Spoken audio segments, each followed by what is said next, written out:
Hi, Ben Llewellyn, and today I'm talking about why does the Labour Party keep losing?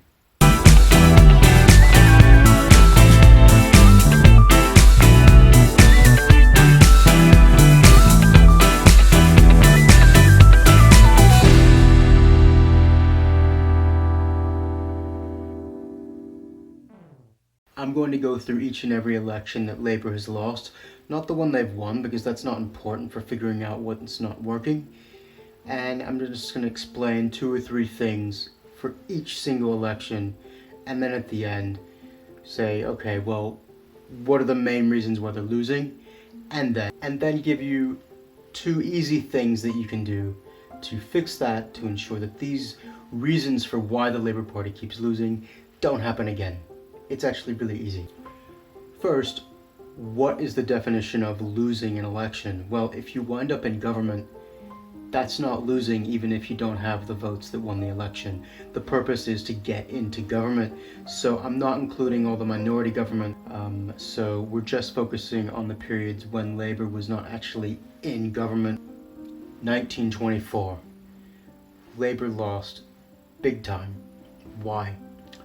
Well, going back not quite a year prior, it had won an election, and one of the first things it did was recognize de jure the USSR as the official government of Russia, which for Western newspapers, most of them owned by conservative supporters, and for liberals who were still a very strong party at this point, this was disastrous.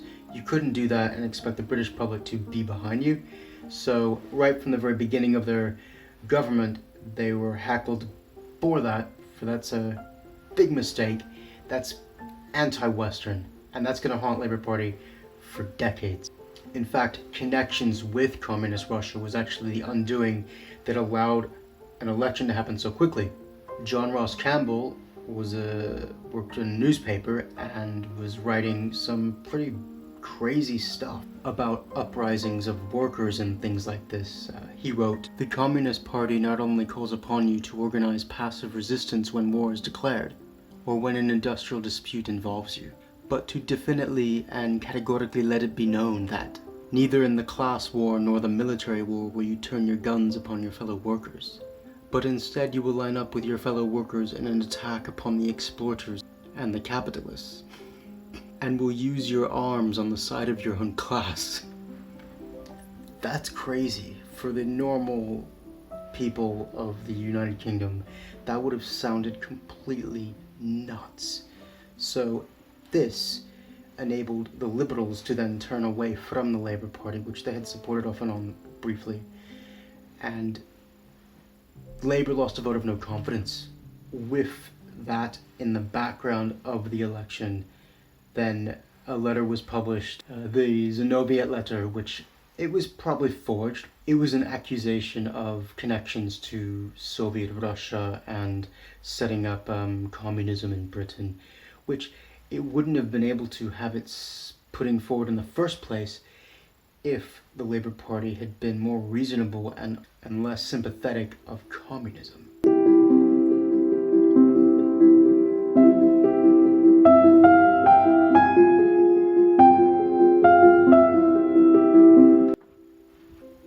(1931). Labour expelled its own leader from its own party. Economic downturn had made forming a regular kind of government impossible. It was the Great Depression. Labour then had a schism. A national government united with the then Prime Minister MacDonald, and then Tories and Liberals, but the majority of the Labour Party were adamantly against this, and it split, and it caused the Labour Party to just become pointless in many ways. It was against the national interest, and this division is going to haunt Labour through its history, this continued infighting and petty bickering.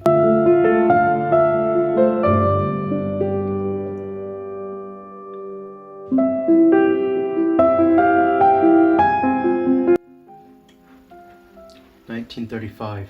Labour was still divided, Their policies were calling for mass nationalisation at a time when cuts had to be made to get people back into work because of the Great Depression. People rallied behind the national government, which by now was, for all intents and purposes, a conservative government, and Labour wouldn't see power again until after the Second World War. Labour's manifesto was calling for nationalised land ownership. In a country like the United Kingdom, that's crazy. You can't do that and expect to actually win an election. You just can't. You just can't do that.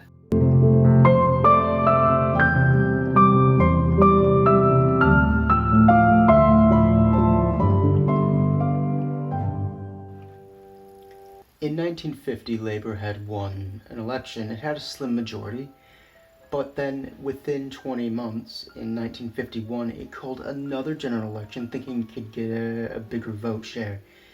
And this was quite dismissive of the public because, well, we voted for you, and then you turned back and said, we think we can get more votes. And it was a very arrogant move. There was rationing going on, and the biggest thing perhaps was the divisions within the Labour Party were haunting it. The Bevanites and the Gateskites were contesting things. Annette and Bevan resigned over prescription charges being introduced for the NHS. The public thought that, well, if they're this divided, they're not going to be a competent government.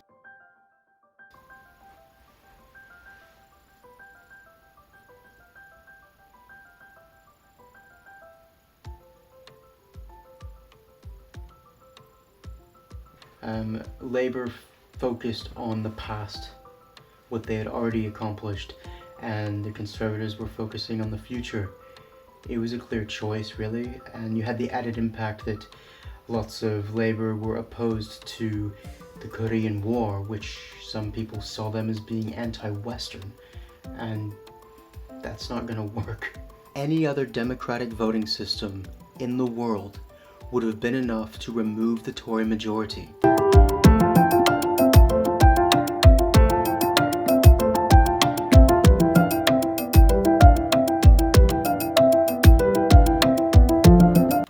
In 1955, Labour still went with Attlee after 15 years, while the Conservatives got a new leader in, and who was more telegenic, and Labour was still focusing on its past achievements when consumerism was taking place, which meant that a lot of ideas about nationalisation, or further nationalisation, were not really culturally compatible with what the public wanted. And again, you had this division between the more Marxist-influenced left and what would kind of be called a social democrat group, between the Gateskites and Bevanites. And it left the Labour Party with no clear message what they were offering. People couldn't actually interpret what Labour wanted because Labour didn't actually know what itself wanted between these two opposing groups, which, as time moves on, it's kind of like two parties within a party. It's a recurring issue. It keeps happening. Decide what you want and move on. Are you Marxists or are you social democrats? Are you democratic socialists or are you Trotskyists? Do you want radical reform or do you want to be a militant tendency? Which one is it? In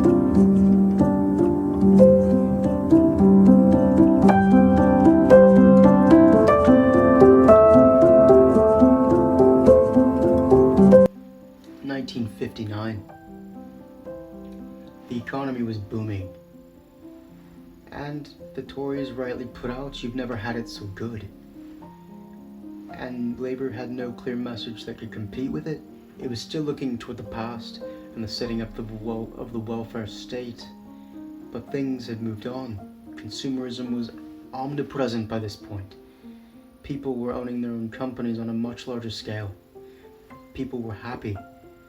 And they didn't want to risk rocking the boat, and Labour seemed to be saying that they wanted to. They weren't listening.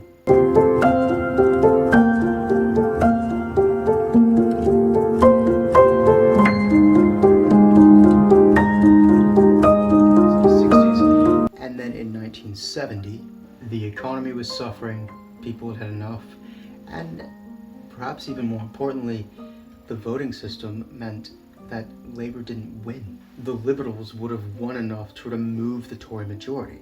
Any other democratic voting system in the world would have been enough to remove the Tory majority. Any. And Labour had failed twice to bring Britain into Europe. It had gone back and forth over the issue, not being clear. People wanted to know where they stood on Europe and they couldn't give them a blunt answer. And people want a clear message. Where are you on an issue? You need to be upfront and say, here's where I stand. Ironically, this would haunt Labour almost 50 years later.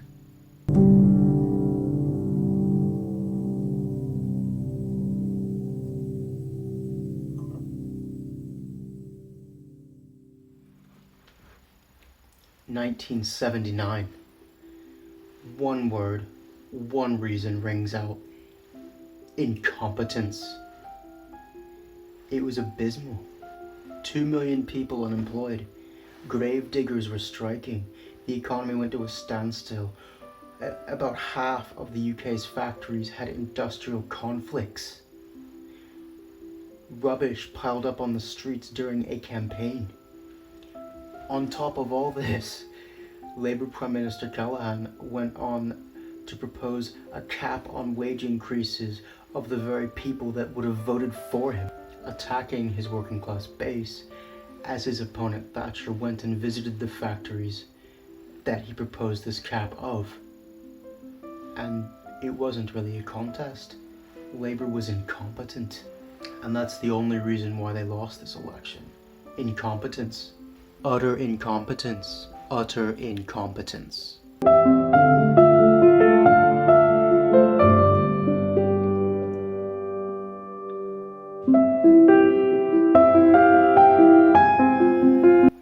(1983).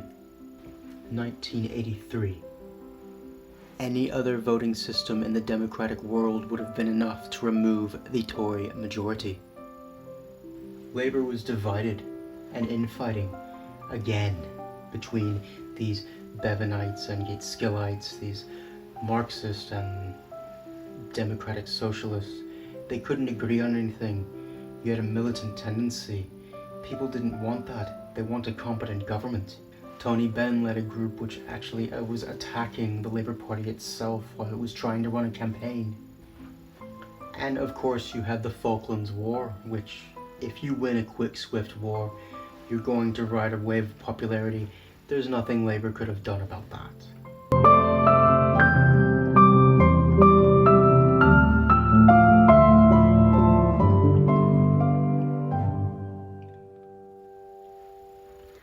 (1987). Any other voting system in the democratic world would have removed the Tory majority. Labour had spent 4 years cleaning up the militant left mess, so it didn't have the preparation in place to actually win an election. Plus you had the SDP Liberal Alliance. The entire opposition was divided, and without a proper voting system to represent everybody, you couldn't win in that situation. You're divided. The voting system doesn't help you. Many of Labour's policies were still a bit Looney Tunes, like cutting national defence when the USSR was still going. We're not communists.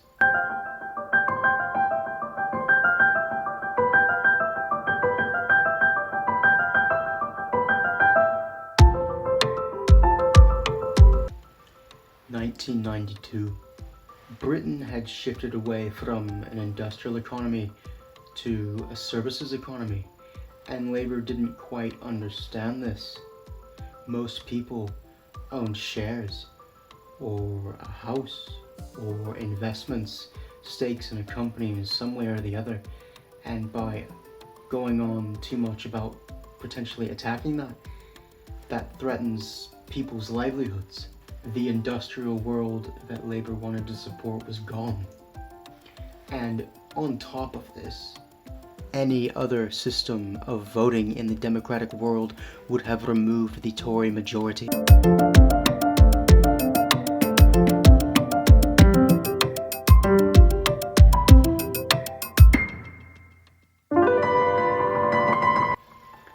Economic soundness was lost in 2008. The credit crunch. People had lost their confidence in Labour's ability to say, we're not going to have any more of the boom and bust babbling about. And whilst they weren't as incompetent as 1979 by any stretch, it appeared incompetent, and people aren't going to vote for you if they think you're incompetent.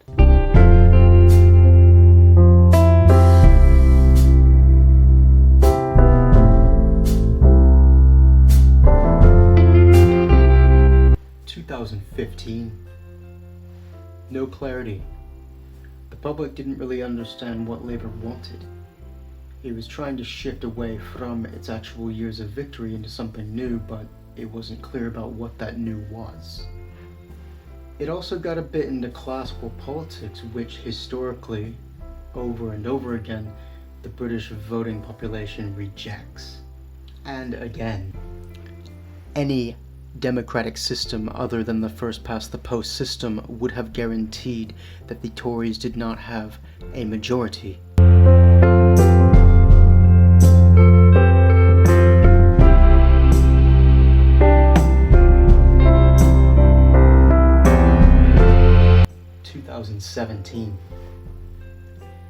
Labour fell back into the Bevanite versus Gaitskellite old rhetoric of people wanting to be Marxist and people not being pure socialists, and the two attacking each other. A party divided, a house divided cannot stand. It also ignored the biggest issue of the election, which was the European Union. The public had no idea where Labour stood on this.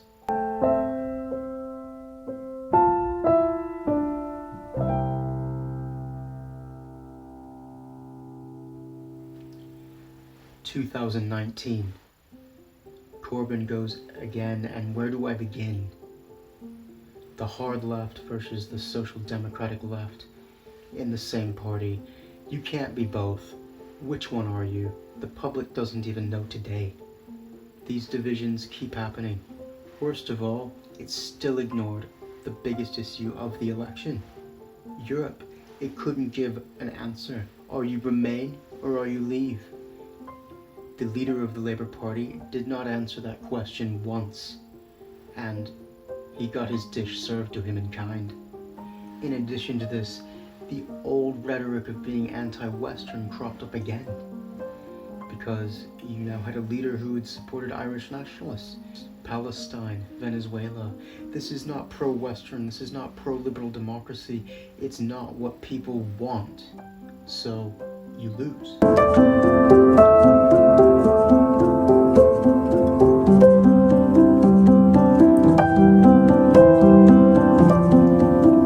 So why does Labour keep losing?